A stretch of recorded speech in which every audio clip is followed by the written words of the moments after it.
Barishal online স্কুলের পক্ষ থেকে তোমাদেরকে স্বাগতম। আমি আবারও তোমাদের মধ্যে ফিরে আসলাম কমপ্লেন লেটারের একটা ফরম্যাট নিয়ে। তো অনেকের প্রশ্ন ছিল, স্যার কমপ্লেন লেটার কি একটা পড়ে পারা যাবে কিনা।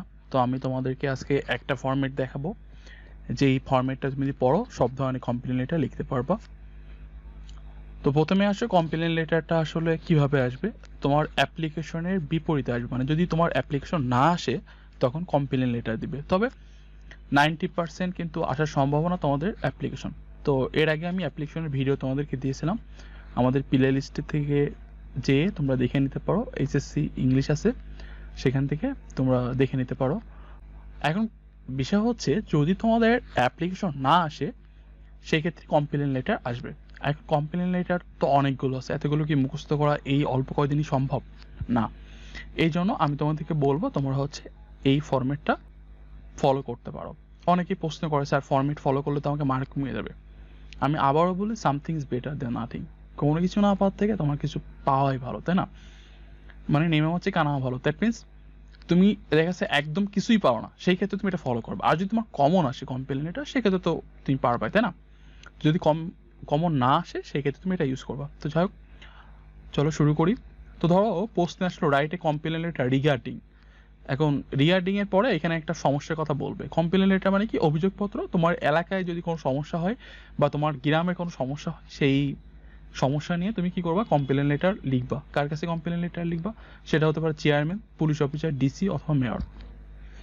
তো সাধারণত পুলিশ অফিসারের কাছে তোমার এলাকায় যে ক্রাইম টাইপের হয়, যেমন দেখা যাচ্ছে ইভটিজিং প্রবলেম হতে পারে বা অ্যান্টি সোশ্যাল অ্যাক্টিভিটিস হতে পারে, এই ক্ষেত্রে পুলিশ অফিসার। আর যদি তোমার এলাকায় খাদ্যের সমস্যা দেখা যেতে পারে বা তোমার হচ্ছে খাবার পানির সমস্যা দেখে, তখন চেয়ারম্যানের কাছে দিবা। ওকে। তো প্রথমে হচ্ছে তারিখ, তারপরে যা চেয়ারম্যান, পুলিশ অফিসার বা ডিসি বা মেয়র ওইখানে যদি নির্দিষ্ট করে দেয়, তুমি তার কাছে লিখবা। তারপরে যে স্থানের নাম থাকবে সেই স্থান, বা স্থান না থাকলে তুমি একটা ইচ্ছা মতো স্থান বসাতে পারো, সমস্যা নেই। তো আমি এখানে ঢাকা নিলাম, তুমি বরিশাল লিখতে পারো, খুলনা লিখতে পারো, সিলেট লিখতে পারো, as you wish. Subject regarding. এখন এখানে কি সমস্যা নিয়ে আসছে, হ্যাঁ, যেই সমস্যা নিয়ে আসবে তুমি কি করবা? সেই সমস্যাটাই লিখবা এখানে। এরপর respected sir, we are totally 400 families residing in our locality, we are facing severe problem of dash of. এখানে যে সাবজেক্ট যা দিবা সেটাই দিবা। For the last 3 month in our locality, full stop. Full stop পরে দেখো এখানে কি করবা, যেহেতু কমপ্লেন লেটার মানে খারাপ কিছু, তো তুমি এখানে ব্যাড সাইড যে প্যারাগ্রাফ আমি তোমাদেরকে দেখিয়েছিলাম, সেই ব্যাড সাইড প্যারাগ্রাফ 1 থেকে 3 লাইন লিখে দিবা, মানে 3টা ফুল স্টপ লিখে দিবা। লিখে দেওয়ার পরে লিখবা, we have already given many complaints to our local authority, they are always giving us empty promises. ওকে।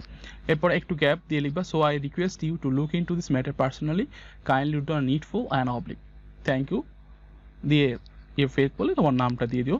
তো এই আসলে কমপ্লেন লেটার, খুব বেশি ডিফিকাল্ট না। এখন যেহেতু সময় নেই, আমি বলবো তোমরা আলাদা আলাদা যদি মুখস্থ করতে না পারো, তাহলে এই ফরম্যাটটা মুখস্থ করে তোমরা হচ্ছে তোমাদের খাতায় নোট ডাউন করে তারপরে একটু প্র্যাকটিস করলেই তোমরা আশা করি সহজেই পারবা। তো তোমাদের আসলে অনেক রিকোয়েস্টে আমি হচ্ছে ভিডিওটা করলাম, অনেক ব্যস্ততার মধ্যেও। তো খারাপ লাগে তখনই যখন দেখি তোমরা আসলে ভিডিওগুলো শেয়ার করো না, লাইক কমেন্ট করো না। এত কষ্ট করে ভিডিও করে যদি দেখি যে তোমরা কমেন্ট করো না, লাইক করো না, শেয়ার করো না, তখন আসলে ভিডিও করার আর মোটিভেশন খুঁজে পায় না। তো আশা করি ভিডিওটা তোমাদেরকে ভালো লেগেছে এবং তোমরা অবশ্যই অন্যদের সাথে শেয়ার করবা। আমি ইনশাল্লাহ চেষ্টা করব তোমাদের পরীক্ষার আগে আরও 1-2টা ভিডিও দিতে, যেগুলো তোমাদের ফাইনাল পরীক্ষার জন্য খুবই হেল্পফুল হবে। তো আজকে এই পর্যন্তই, দেখা হবে আবার নতুন ভিডিও। সেই পর্যন্ত সবাই ভালো থেকো, সুস্থ থেকো এবং বরিশাল অনলাইন স্কুলের সাথেই থেকো। ধন্যবাদ তোমাদেরকে।